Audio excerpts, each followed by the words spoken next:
global happenings today. We communicate, we analyze global news. Stay tuned. Governor Fubara has been going through a lot, and this time around he's not ready to hold back but to tell the whole world that his distractors have been doing a lot, and it will shock you how much he listed that they have been doing to sabotage his government. He made the disclosure while addressing officers of the Standing Committee and members of the Nigerian Guild of Editors led by the NGE president Eze Amada at the Banquet Hall Government House, Port Harcourt, on the Sunday evening. Then I'm going to allow you to watch a video where the governor took out time to explain in details what is going on right now, listing attempts by his distractor to scuttle the process of governance in the state, including clandestinely calling some of the key speaker and prominent personalities that he had invited to participate at the just concluded River Economic and Investment Summit. And this is quite shocking, I must say. Who is behind this? A lot of hints here and there, but then it's good enough for you to hear exactly what he has to say. And then we're going to dive into some of the other discussions he made afterwards. Let's watch the video together. We're building the 20,000 housing units. Now, these 20,000 housing units, I will shock you now. If you are aware, when Amici came in, he brought a policy, President Port Harcourt, and he acquired a lot of land from the Ikwere axis, all those places. And everybody knows that those lands were paid for. When the immediate past administration came in, a greater number of that land were also given to people for development. When CAP approached us and we did our own survey through the through Greater Port Harcourt City Development Agency, we gave them a land. And as soon as they commenced the project, we got over 52 litigations. People coming to claim that the land belongs to them. This will tell you the level of sabotage that this government is facing. When I say I don't like to talk, I have a reason. But it has to get to a point when you tell people, tell the world that this is what it is. We have this project, we call it a spare parts village. That we wanted to, the previous administration already had arrangement. Even before that time, we came in, took up this project, called the partners who could not continue because their investors were Russians. And when the crisis started, they couldn't come in with their funds again. But because they committed money there, we had to call a new investor, come and take over this thing. And the investor came. We agreed, paid off the old investor.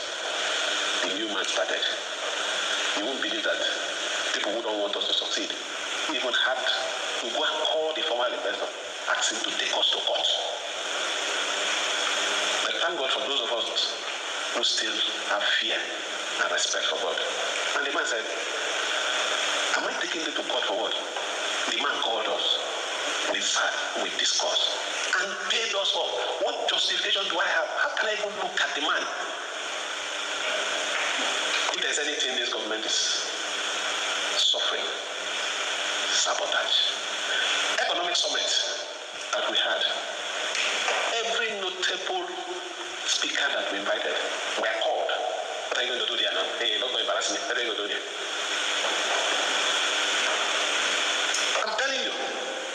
But to the glory of God, we had few men and women who had the courage to come out and stand with us. I must say this is quite a serious one, and I keep wondering, what are the distractors really benefiting from this? If you had listened to him very well, what would it benefit the distractors to call whoever they are? We don't want to call names, but then we already know there are a lot of hints on ground. I'm just wondering, when he said that he took the courage of some of the speakers and invited guests to honor the government and participate fully in the just concluded summit. That's talking about the economic summit in Rivers State. How can you be calling people not to identify with a particular government as if it is your birthright, to, be getting the support of such people? I mean, this is unthinkable. When he drew the attention of the editors to the effort by some, still non-state actors fighting against him, trying to frustrate the revival and completion of the Port Harcourt International Automobiles spare part trading and commercial center was, the most shocking aspect of it, which means these guys, they do not want any form of development. It took out time, if you had listened to him very well, how they were trying to cajole the previous contractors who had abandoned the project due to lack of support to sue the state government to court to derail the project. Oh my God. How well can you fight against someone? But I know I really appreciate his effort, and I appreciate how much he's standing tall. But I must say that this is outrightly wrong, totally wrong. For you to come from a state and at the same time you're trying to frustrate the effort of that state. Number one, it points to the fact that Fubara has so much capacity. He's about surpassing you in terms of achieving more than you, and you're trying to frustrate him. And number two, possibly these are steps taken to see how they can count him down. In other words, play down on his achievement, because we know the next 3 years he will be going for the second term. So they're looking for available opportunities to see how they can pinpoint one or two things and tell people how he was unable to perform, the reason why they shouldn't support him, and all of that.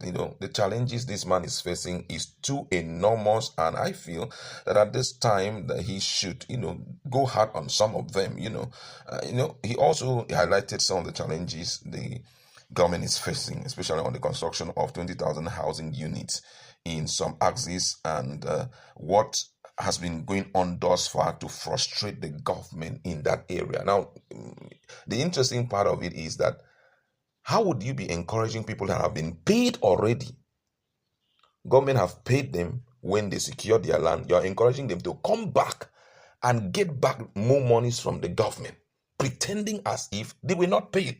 And if there were no proper documentation as it has to do with the payment to these people, it therefore means the government would have been so frustrated in carrying out all those functions. This is absolutely wrong. And I feel that the people of Rivers State should do all within their powers to see that they give this man adequate support to be a success, because the success of this administration will be traceable to the delivery of dividend of democracy to them.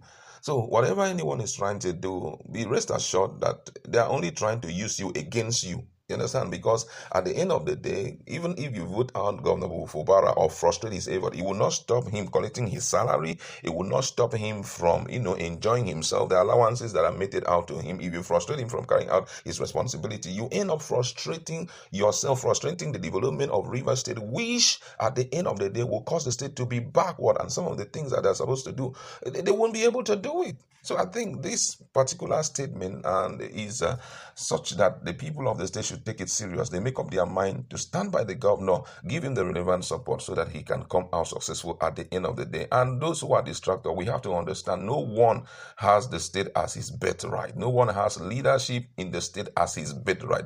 Everyone is only coming to go. Just like we are in this world, the world will always remain. The occupiers of the world, at one point, you have to check out. So what you need to do is to do your best to be remembered for good. If you had an opportunity of leading people and you were remembered for good, why not take a walk and allow the other person to do his own part? Do you want until when you have been disgraced? That's when you feel comfortable. This is not reasonable at all. However,